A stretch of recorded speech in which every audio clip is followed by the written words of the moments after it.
Hallo zusammen, wir sind heute mal wieder hier und haben einen tollen Interviewpartner. Wir haben heute den Patrick Dalvinck von sequesto hier als Interviewpartner und er ist CEO und Founder eines belgischen Startups, was den Markt der Angebotssoftware möglicherweise revolutionieren wird. Und das Interview heute wird zum Teil ein Stück weit natürlich über die Software gehen, aber vor allem über ihn persönlich. Und ich bin gespannt auf alles das, was heute für euch auch dabei rauspurzeln wird. So, hi Patrick, welcome to the interview. It's very nice to have you here. Thank you, Patrick. It's great to be here. Thank you very much for having me.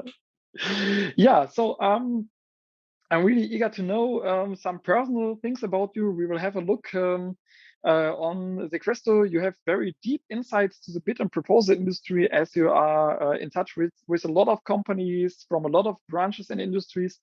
And you founded this cool software called sequesto. Although this interview will not about the software itself, tell us in some few words, what is sequesto and what do you do there? Okay, well, in a few words, what we're doing at sequesto, we're building a set of solutions to allow organizations to optimize their processes around answering tenders, whether it's an RFP, an RFI, whether it's filling in a security questionnaire, or whether it's filling in large inventory lists as part of the tendering process. We see many companies struggling and spending and wasting basically a lot of valuable time throughout that process. With modern technology, we believe that we can build a set of tools that optimize that whole process. There's a lot of time that can be won. There's a lot of optimization that can be realized. And there's especially a lot of time that can be recaptured so that the human being can focus on the quality and on winning more bids instead of wasting time searching for relevant information to answer those tenders. Yeah, and the cool thing that I learned is there's not the next boilerplate administration tool, but really disruptive KI stuff that can be a revolution to the market. Absolutely. What we've experienced in the market, and I've got a personal experience there myself, as I've been involved in cybersecurity business for over 25 years, running teams and building teams all over Europe, we were very frequently involved in that tender answering process. And I've seen my own teams, and I've been personally involved in the struggle to find the relevant information, get the feedback from the relevant people, put everything together in the appropriate answer format, and then deliver a quality tender answer on time towards our customers. And we've seen... That's great, because we talked about, okay, let's shut down our Outlook client so nobody can disturb this interview. And then that's really classic. and then we forget to switch off the, sorry, my French phone. Well, we just continue, and we cut that part. Everything's real. It's all authentic. So where were we? You've been to the industry, to the cybersecurity industry, and your teams had to do what most bid teams had to do: deliver on time and high quality. Yeah. And did did all of that go through? I think it did. Yes. No, we don't have to cut it away. We just go on. Yeah. So we do believe that there is a lot of room there to optimize the process, and there's a lot of opportunity to win back time for people, so that people can start focusing much more on the big question, and that is, how do we optimize our chances of winning instead of wasting valuable time throughout the process? Yeah, that's really great. And so you have this external view, like, just don't do, you call it monkey work, but really let's see where we can have a lever to really optimize all the process and everything. That's that will lead to winning more bids. Yeah, absolutely. In 2020, we've done very extensive research, interviewing over 300 bid and tender managers across Europe. And if you look at 80% of the process, it was similar. Independent of what kind of industry we were in, what kind of country you were in, the big flow in the whole tender answering process is very similar. And you could clearly see those pockets where people would spend a lot of time, do a lot of repetitive work, and basically try to recover information that they have used before, wasting valuable time again on recovering the right bits and pieces that could help you in answering this new tender. Yeah. So there's plenty of room out there, and we are absolutely convinced we can innovate big time in the space. Yeah. So what's interesting about it, there is not this new challenge to the market or new developments in the bid and proposal industry that are like new challenges, but instead of, we are talking about the same questions than 10 years ago. So that's really crazy. Absolutely. So when you look at all these questionnaires, when you look at all the specific topics covered in such a tender process, and you would look at 20 different tenders, I bet that there would be a fair amount of the questions that you would think like, wait a minute, haven't I seen this question in the other tender? Yes, you have. So very frequently you see very similar questions, or you basically see questions that might be worded slightly differently, but they basically are aiming at the right answer. And what we aim to do is deliver that kind of information at your fingertips while the bid manager is basically working on this new tender. Here's a question. Well, wait a minute, Patrick. This question we've seen 10 times before, and here's how we answered it.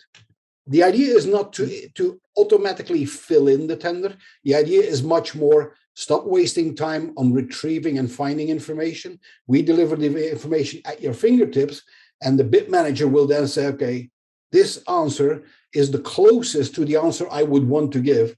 You start from that, you do a little bit of fine tuning, and then once you're happy, you say, great, this answer is correct. So the system searches for where did we answer this question before and hands over to you the questions that are nearest to the question that you have to answer now with the respective answer, and then you as a bid manager can choose and pick and have the decision. Okay, that's great. That's really cool. So the platform delivers you the answer candidates. You pick the most appropriate one. You do the fine tuning, because we do believe that the bid manager should be in charge of the process. So we do not want to automatically fill the tender. It's just a matter of we win back all the time that gets wasted today. Great. And so you are CEO and one of the founders. I know there is your co-founder, Evra, with a very special surname that I can't even pronounce.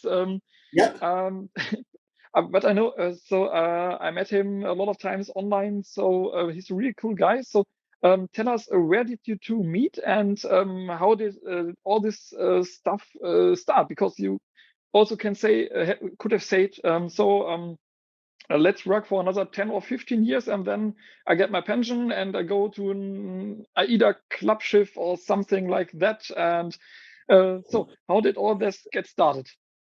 Well, after more than 26 years in cybersecurity, I came to a point in my life where I had to make a decision. Do I go for my next cybersecurity challenge, which would have been completely within my comfort zone, or do I want to challenge myself in a slightly different way? I decided for the latter one, and I had the idea. Okay, let's get started with within the startup community. Now, I didn't know a lot about startups, as I spent most of my life in an enterprise in large enterprise environments. So I thought, okay, let's see where I can learn. So I was invited by two startup founders who had built a startup in the compliance space. And they were looking for an investor / potential CEO to basically come in and boost the company. Yeah. So as I was doing my due diligence, I met Evrar, who basically came in and who was also getting in touch with this compliance startup. And that's where I met Evrar. And immediately I could feel the energy. He's like a youngster. He was just below 30 years old, very tech savvy. A bit of the opposite of myself. I'm more the older guy, the more mature guy, a lot of experience in sales and marketing, but not that tech savvy. And that the magic that happened between the two of us, personally, we connect very, very well. We don't need many words to understand each other and to know where we're heading. He's got the technical approach. I've got the business approach toward things. And we could very rapidly feel that we were a good combo. Now, what we also felt there in the other startup is that was not the best place for us. The technology that was available was not that promising. So one day I decided I'm going to not invest and not become CEO of that company, but I would like to continue with Evrar and start working on this new idea. Sequesto, by the way, comes from security questionnaire optimization. Our initial thinking was we are going to optimize the process of filling in security questionnaires, which was very close to my personal experience in the cybersecurity space. Yes, and as we talked about before, it's very similar to a lot of other industries and branches, just with another name, but the process and the thing is all the same. Yeah. So, and what's also interesting about that is studies show that people found companies typically when they are in the early 30s or in their 50s, but not between, because then you have the family. So I with my quality bit stuff, I'm not the typical example. So it's more with you, like, yeah, Evra, I think he doesn't have family so far. Your kids are old enough. Yeah. So you have 2 kids, I think, or? Yeah, I've got a daughter and a son, and I've got a grandchild by now already. Yeah. Okay, great. Yeah, and you are all living in Brussels. So Evra and you are living in Brussels. Well, I'm living closer to Antwerp. Evra is living in the center of Brussels. Our team is basically spread around Belgium. Yeah. So we are actually a remote team. Yes, we meet up once per week in an office location, but for most of the week we are actually working remotely. A bit under pressure of COVID, of course. We had nowhere to go, but on the other hand, we have figured out that by doing our regular team meetings online and having that one day face-to-face working environment is actually a model that works very well in the phase where we are as a startup. Most of the guys currently are developing the product. I'm doing customer, investor, and HR and all the work that doesn't have to do with coding ends up at my desk. So we all have plenty of work and we can use our time wisely. Yeah. With the right people, that can really work. Yeah. So I did some notes before, and one of my questions was, okay, is this a cool startup place in the center of Brussels, or is it like in the screwdriver's garage or something like that? But it's another thing. It's it's really a hybrid environment to work in.